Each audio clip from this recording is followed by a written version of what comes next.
여러분 안녕하세요. 오늘 우리는 한국 축구 역사상 전례 없는 충격적인 소식을 전해드리려고 합니다. 그동안 태극전사들을 이끌던 홍명보 감독이 전격적으로 경질됐습니다.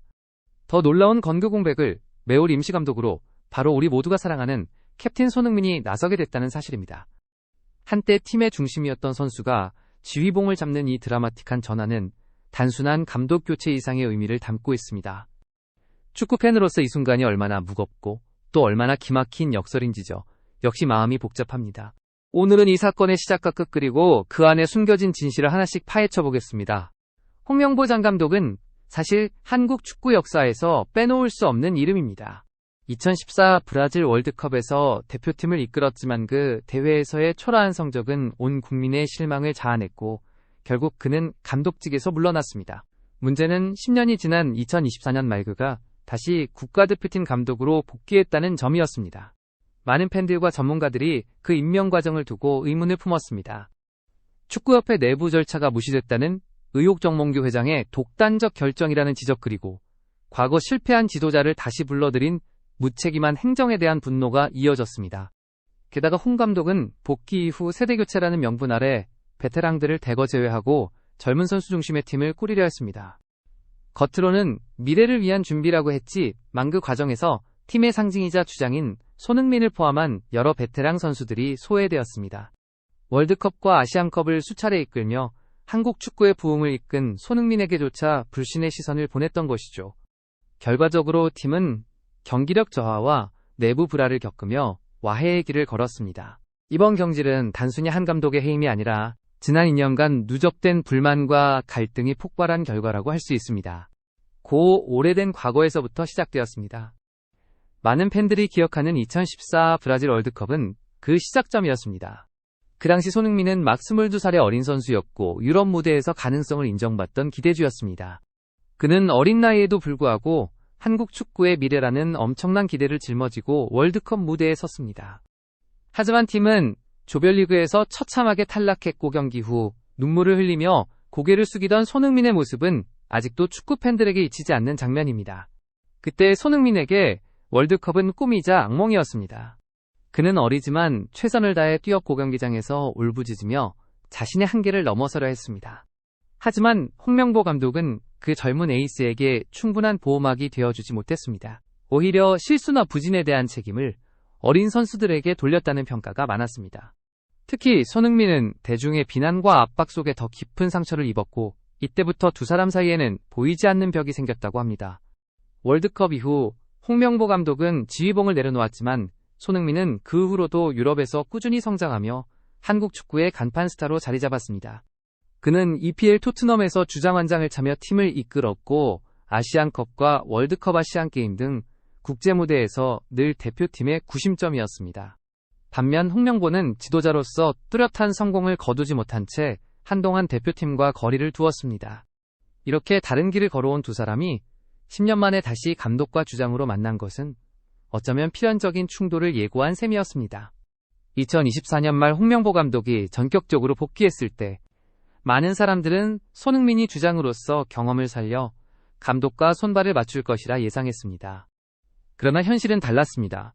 홍 감독은 세대교체라는 명분을 앞세워 주장교체를 공개적으로 시사했고 이는 사실상 손흥민의 리더십을 부정하는 발언이었습니다. 그는 기자회견에서 팀을 위해 주장을 바꿀 수도 있다라고 말했는데 이 한마디가 팬들과 선수들에게 큰 파장을 일으켰습니다. 2018년부터 대표팀을 이끌며 월드컵과 아시안컵에서 중심축 역할을 해온 손흥민에게는 모욕과 다름없었기 때문입니다. 손흥민은 오랜 시간 팀을 위해 헌신해왔습니다. 부상 투혼으로 경기를 뛰었던 일화는 이미 전설처럼 회자되고 있습니다. 특히 2022 카타르 월드컵 당시 안와 골절 부상을 입고도 마스크를 쓰고 경기에 나서며 팀을 16강으로 이끈 이야기는 전세계 팬들에게 감동을 주었습니다.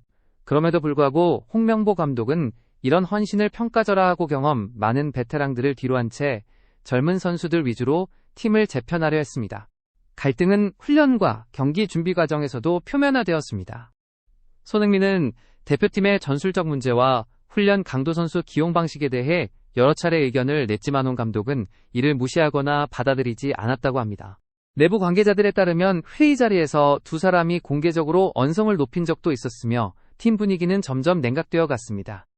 특히 주장 교체 문제는 선수단을 양분시키는 핵심 갈등으로 번졌습니다. 손흥민에게 이 문제는 단순히 완장 하나의 문제가 아니었습니다. 그는 그라운드 안팎에서 팀을 이끌어온 책임자로서 선수들과의 신뢰를 지키고자 했지만 옹 감독은 이런 리더십을 인정하지 않고 오히려 그를 배제하려 했습니다. 선수들 사이에서도 지도자는 팀의 중심을 흔들어서는 안 된다는 불만이 커졌고 이 갈등은 결국 폭발점을 향해 치닫게 됐습니다. 또한 팬들도 가만히 있지 않았습니다. 과거 2014년의 실패를 아직 잊지 못한 축구 팬들은 홍명보 감독이 다시 지휘봉을 잡은 것 자체에 불안감을 느꼈고 손흥민의 위치가 흔들리는 상황을 지켜보며 협회와 감독에 대한 불신을 더욱 키웠습니다. 경기장 안팎에서 터져나오는 불만의 목소리는 결국 선수단 내부의 분열과 맞물려 이번 사태를 초래한 결정적인 요인이 되었습니다. 결국 이번 사태는 단순히 개인적인 갈등이 아니라 과거의 상처와 현재의 권력 다툼이 뒤엉켜 생긴 비극이었습니다. 손흥민과 홍명보는 서로 다른 길을 걸어온 10년 동안 쌓아온 생각과 철학이 너무 달랐고 그 간극을 좁히지 못한 채 팀의 운명을 건 싸움으로 이어진 것입니다. 저는 개인적으로 이 갈등의 본질을 세대교체라는 명분 뒤에 숨겨진 권위주의적 리더십의 문제라고 생각합니다. 팀의 정신적 지주를 배제하려 한홍 감독의 선택은 결국 대표팀의 단합을 깨뜨렸습니다. 리더란 단순히 전술적 판단만 하는 사람이 아니라 선수들과 신뢰를 바탕으로 팀을 하나로 묶어야 합니다. 그런 의미에서 손흥민이 느꼈을 좌절과 분노는 충분히 이해할 수 있습니다. 이번 사태의 근본적인 책임은 결국 대한축구협회 그리고 그 수장인 정몽규 회장에게 있다는 지적이 나옵니다. 정 회장은 여러 해 동안 불투명한 재정 운영과 잦은 감독 교체로 팬들에게 불신을 받아왔습니다. 협회 자금의 일부가 불분명한 경로로 사용됐다는 의혹무리한 계약으로 발생한 수십억 원대의 손실 등이 꾸준히 제기되어 왔습니다. 홍명보 감독의 재임명 또한 축구협회 내부의 파벌 싸움과 이해관계가 얽힌 결과라는 이야기가 나옵니다. 한국 축구가 이번 사태를 통해 진정한 변화를 이루기 위해서는 지도자 교체뿐 아니라 협회 내부 구조적 개혁이 반드시 필요하다는 목소리가 높습니다. 이 모든 갈등과 혼란 속에서 손흥민은 결국 선수로서뿐만 아니라 지도자로서도 무거운 짐을 짊어지게 되었습니다. 전 선수단 이강인 제외의 그를 지지하며 임시감독으로 추대한 것은 단순한 인기 투표가 아니라 그의 리더십과 헌신을 인정한 결과입니다. 손흥민은 그간 경기장에서 누구보다 앞장서 싸우며 팀을 이끌어온 리더였습니다. 이제 그는 그라운드 안팎에서 한국 축구의 방향타를 잡게 됐습니다. 팬들 역시 마침내 진짜 지도자가 나타났다는 반응을 보이며 기대감을 드러내고 있습니다. 개인적으로 저는 이번 사태가 한국 축구에 큰 상처를 남겼지만 동시에 새로운 희망의 문을 열었다고 생각합니다. 손흥민이 감독이라는 전혀 새로운 역할에 도전하는 것이 쉽지 않은 길임은 분명합니다.